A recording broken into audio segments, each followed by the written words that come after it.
I refuse to be intimidated. I refuse to be excluded.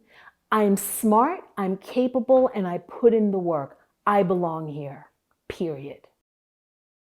Eva, thank you so much for joining us. Thank you for agreeing to be part of the She Leads campaign. I'm so grateful to have you here. Well, thank you for asking me, Hannah. I'm excited to be here. Yeah, absolutely. Do you want to start by telling me a little bit about you and your business and how you got started?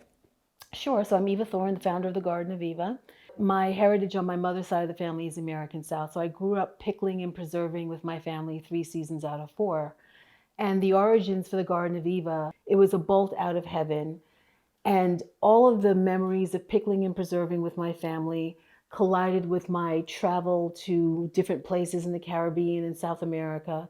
And the idea was born, start a company making condiments and flavors from global cultures. At the beginning, you're making the product yourself, and that's manageable, and I did that.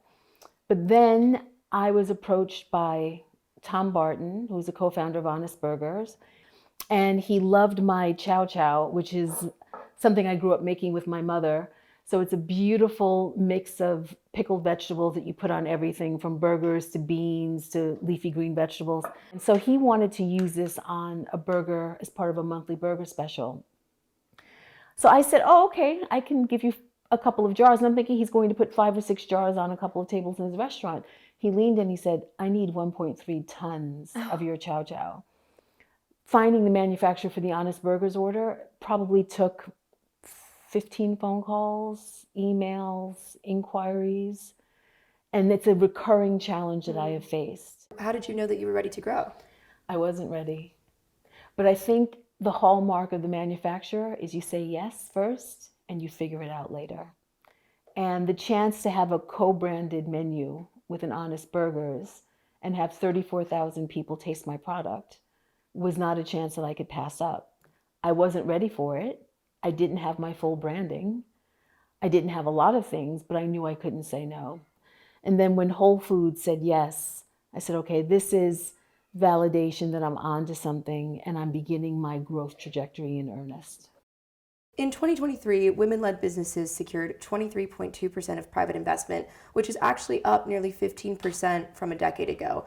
Does that progress feel reflected in your experience? Have you felt that way? Do you know other people who could resonate with that? When you think about the percentage of businesses that are female-led, it's still quite low, but it's good that it's moving in the right direction. So that's the first thing I would say about that.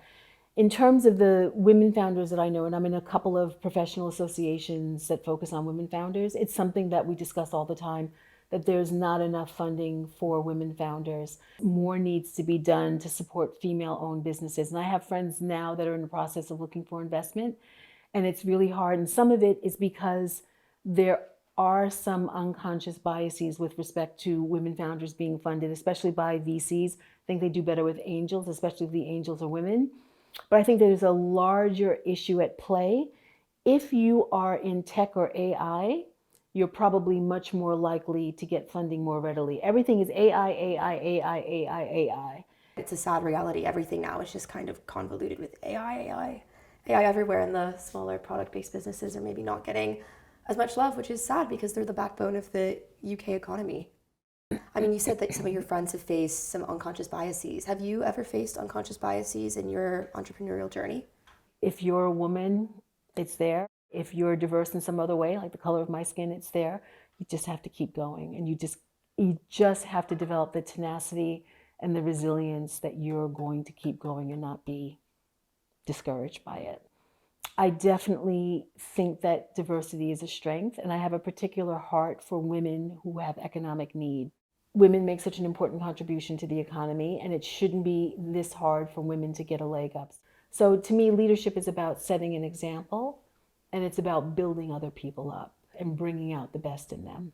What about imposter syndrome? I feel like so many people in general, women a lot of the times, really suffer with imposter syndrome. There's also this concept of the glass ceiling. There can be a lot of self-doubt, and you don't seem to have that. How have you kind of got into this mindset of just being like really sure and confident in your business? I don't suffer from imposter syndrome, and it does pain me that so many women do. I have every right to be at every single table in every single room.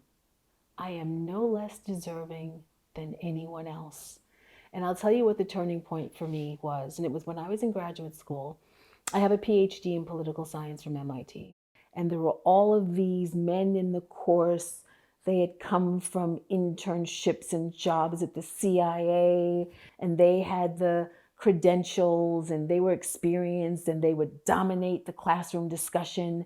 And one of the students, who was one of the people that barked everyone down the most and pushed people around the most.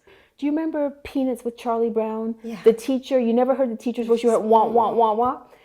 And at some point, and I'm not exaggerating, the words became wah, wah, wah. And I don't remember what he said, but I just snapped. I looked at him and I said, you have something in common with me. Ha, what could I possibly have in common with you? I said, you have an opinion. You assert it as if it's the gospel truth to intimidate people, but all it is an opinion. And after that, something in my head snapped. And I said, you know what? I can bark and assert and puff my chest out just like the rest of these guys. And I asserted myself, I pounded the table, I cut them off, and I didn't have any more problems after that. And I said, okay, that's what it is. It's assertion. I refuse to be intimidated. I refuse to be excluded. I'm smart, I'm capable, and I put in the work. I belong here, period. Developing that resilience, knowing when to step away from when you're feeling burned out and when the challenges are big. And I think it's important to be honest with yourself. Testing out your idea, because every idea might be a great idea, but it might not be one that can succeed. So that kind of raw honesty and being able to stand up to criticism, I think those things are all critical for a founder early in the journey. Kind of coming to the end now, just getting your final thoughts. Sure. What sort of legacy do you want to leave behind in terms of the She Leads campaign and also with your business in general? In terms of She Leads, I would like to see more women step into entrepreneurship. Not everyone is cut out to be an entrepreneur, but I think everyone, and I've said this in other fora, everyone has a little whisper in their soul around something that only they are designed to do. I think many people find their way into what their purpose is, but I think many people don't, because either they ignore the whisper or they're scared to engage and see where it takes them. So in terms of the legacy of the Garden of Eva, I'm really excited because based on the research I've done, I'm pretty sure that we're the first brand, and we're a premium brand, to focus on American Southern flavors that's coming to Europe. So what I hope to see happen with the Garden of Eva is that we grow and spread throughout Europe and other markets, bringing this gorgeous culinary heritage and the stories behind the heritage to tables all over, and that people come to love these products. Yeah, I mean, that's amazing. And your story has been so inspiring. So I just want to say thank you again Thank you, for joining Hannah. us. It's been so lovely to talk to you. Thank you.